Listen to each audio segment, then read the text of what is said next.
Easter is coming, and I was so happy to receive these cute bunnies as a gift. They came packaged really nicely. So this is the box that they came in.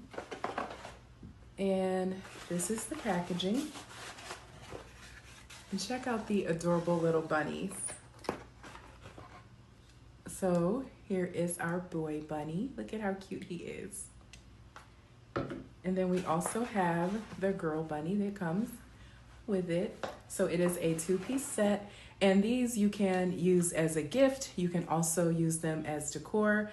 I am going to use them as decor. You can decorate so many places around your house with these, so many different options.